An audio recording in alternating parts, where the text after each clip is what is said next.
Hi friends, இன்றைக்கி எப்படி 10 நிமிஷத்தில் சிக்கன் கிரேவி செய்யறதா பார்க்க போகிறோம். வாங்க போகலாம்.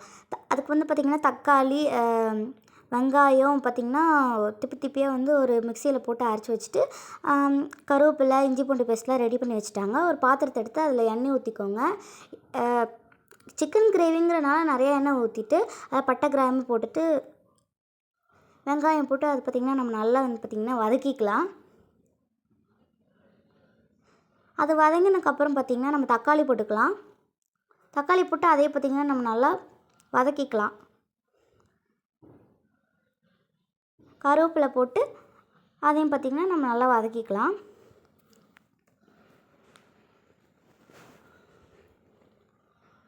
இது நல்லா வதங்கினதுக்கப்புறம் இஞ்சி பூண்டு பேஸ்ட் போட்டு அதையும் பார்த்திங்கன்னா நம்ம நல்லா வதக்கிக்கலாம்.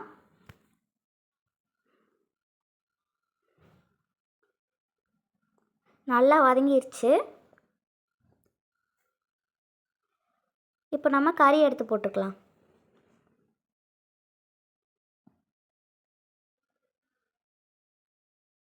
கறி எடுத்து போட்டு அதில் பார்த்திங்கன்னா நம்ம மிக்ஸ் பண்ணிக்கலாம்.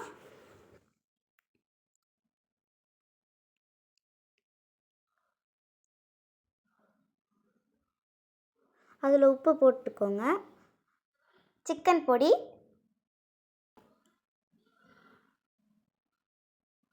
அப்புறம் வீட்டு குழம்புத்தூள் இதெல்லாம் போட்டு நல்லா மிக்ஸ் பண்ணிக்கோங்க.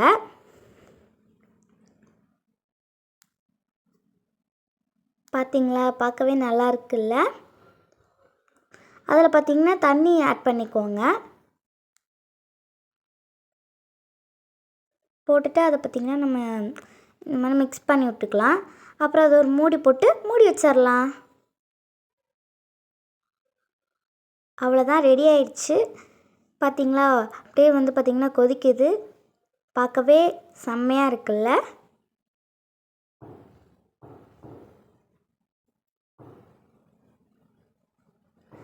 அதில் பார்த்திங்கன்னா நம்ம கொத்தமல்லி போட்டுக்கலாம். பார்க்கவே செம்மையாக இருக்குல்ல. அவ்வளோதான், இதுதான் எங்கள் வீட்டு சிக்கன் கிரேவி. பாய்.